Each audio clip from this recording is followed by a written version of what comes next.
This is a game that I had on Sacred Valley in the T57 Heavy, the Tier 10 US Heavy autoloader.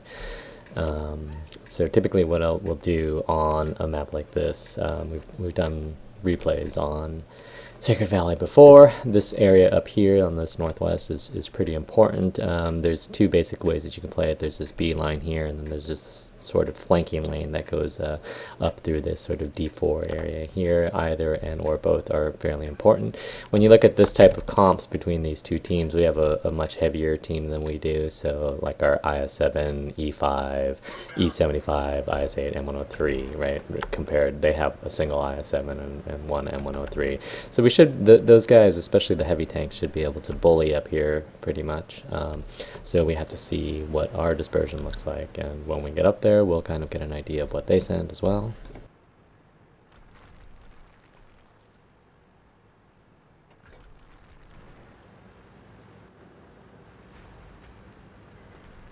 And so we look at what our team is doing. We sent a bunch of mediums up here so far and an E5. Usually it's better if the mediums go around through the flank, but they're going to the front.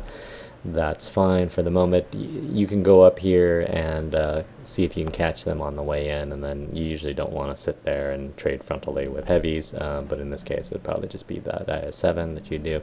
We've got a bunch of slow rollers in this back here area here. We've got a couple of our 9s going south, both of our T30s are going south, so that's something to keep track of.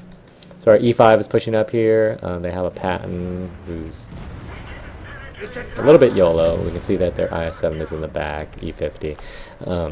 So it's usually better if your armor takes the low road and you have your damage up top. If you've got no armor like the T57, it's got a little bit, but not a whole lot. And then when we look at this configuration that we have right here, so they have 3 Tier 9 tank destroyers in the back, right, and IS-7 in the front, and we've got a bunch of mediums over here. They're probably going to get in the way more than anything else. And when you look on this downside over here, the flanking side, we literally have 0 tanks there. So I'm going to head down there and anchor it to make sure that they can't get around towards the back and or get through here. It also helps keep them balled up in here in an area where it makes it a little bit more convenient for our guys. It's a trap! And for some reason I have a problem dealing damage to Pattons today. And then all I really want to do is get these guys to back off a little bit, and then we can get into a flank area over here. They basically have most of their forces over here as well, so that's something that we have to contend with. We've still got guys that are in the middle or in the base, and we didn't send anybody to the south, which is it's actually somewhat good. I don't think the south is particularly important to take from either side. It's a trap!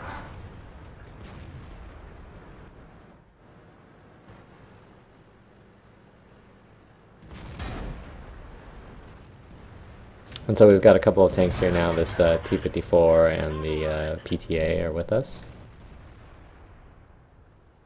And our guys are poking out a little bit on the north, and we're not trading very well. When you look up here, you know, we've already lost a few tanks, and when you look at the amount of damage that they actually took very little damage relative to these guys. So that's not so good, something that we're going to have to try to remedy. At some point, right, they're going to push in because they've got, you know, 1, 2, 3, 4, 5, 6, 7 tanks just on the B line, and then another 3 tanks on the C line as a flanking force up relative to our 3 tanks over here. Yet for some reason these guys still keep peeking out into multiple guns, which is not what you want to do. If you're ever poking around a corner and it's you against 7 guys, you probably don't want to poke around that corner. So I'm trying to get these guys to fall back, because if these guys can fall back over here, then we can potentially get a flanking situation if they try to pursue, and then they have to poke into guns rather than, you know, watching our guys poke into guns, which is essentially what these guys are doing right now, which is why they've been getting wrecked this whole time.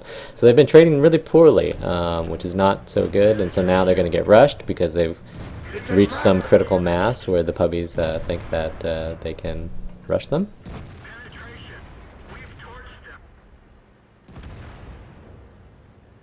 And so now we're on reload. And so really these guys still just need to cower. Like that IS-7, all he really needs to do is just hide behind a corpse, and he's face hugging the T30.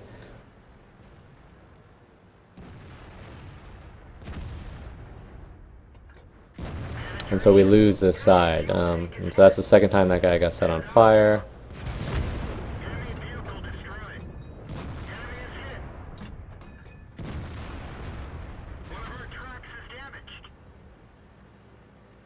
And then there's still 3 tanks that pushed in here.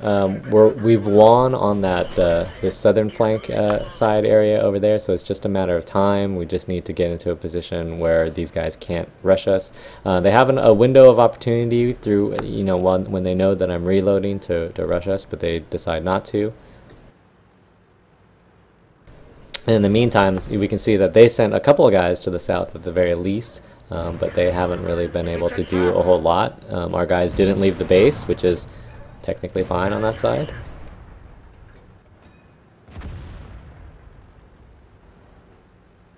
And so they still have 3 tanks on this line and then 3 tanks on the south, although now there's even less. And then we're down to a JT on this side, and he's 1 shot, so I don't want them potentially escaping through that route. We're fine up here with these 3 tanks.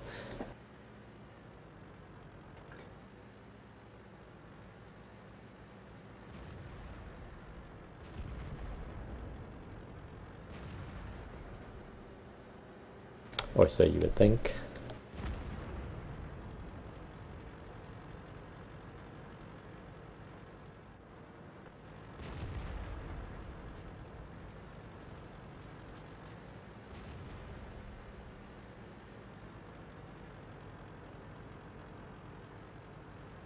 And then just gotta try to get to this guy before he kills the T-54. It's a trap! But the T-54 gets him, which is good. And so now this is a situation, so it's something that I talk about in the stream occasionally. It's a phrase that we use called screening the cap. And so basically what will happen is one person will get on the cap, and then you'll screen them. You'll protect them from being attacked. So we have a 1 hit JT here for either of these guys. We know that those guys are down here, and this is another reason why you don't really want to push down here, because even if you win down here, it's very difficult to push down this road over here. And so the JT will get on the cap, and then what we'll do is we'll set up to screen him. And what you want to do when you're screening the cap, you want to be in front of them. Like, I know that these guys have to drive back up this way in order to get to the cap, so I want to put myself between the JT and them and force them to come through an area through which they have to contend with me. And I do not have optics or any sort of vision on this particular tank, so I know that I can't outspot them. That's not the game right now. The game is to force them to drive down here, force them to drive across down an alley against me, even though I have a broken gun. It's something that they have to contend with. And so what this T-54 is doing is really not what you want it to do. I think he's maybe trying to farm for damage or do something along those lines, but not really necessary. All he had to do was kind of sit back here with me and spot these guys on the way in, and it would have made it much easier. So now we know that at least one of their guys, probably the other guy, is coming back as well. So I know where they're located. I know that they want to come up through here to get after the JT. So this is this is the side that I'm making sure that I spot. I can see them breaking houses. This 121 breaking houses on this side. So he's driving up here, which is fine. I'm not too worried about him. He can roll over this hill and attack me, but it's not that big of a deal. I just want to peek and see if I can see where the T-54 is on this side. And well, there's nothing immediately on the right. So the cap point is getting close. The 121 is sort of fishing around here, so I don't really care about the 121 because it doesn't look like he's poking. I'm watching this area right here, right? Because I want to make sure that that T-54 doesn't get by me. And then I spot him right there, where you can see him. So you can see that they're basically both more fixated on me than looking for the JT, which of course makes it easy for the JT to take him out. And so that's what I consider screening the cap. It makes it so that this one-hit JagTagger doesn't have to spot for himself. He's never under pressure from guys on the cap. He knows where they're coming from, and it's something that I have shots on. You know, I have control over this area, so that if they try to come through here, I'm basically, this is area denial, and that's all that it is. And it's not just on this map that you can do this. It's pretty much on any map. You just need to have an idea of where they are, where they want to go through, and basically you set up to counter that. Sometimes you can't always do that. Like for example, maybe I needed to be on the cap because they were also putting cap pressure. That's something that you had to. It's sort of on a case-by-case basis sort of thing. But part of the advantage of actually putting cap pressure on is that you can set up essentially an ambush where, because of the way the team goals are set up, they have to come back through this area, right? And they have a limited amount of time within which they have to do it. And so that puts them on the timer, which makes your job that much easier to shoot them. So something to keep in mind.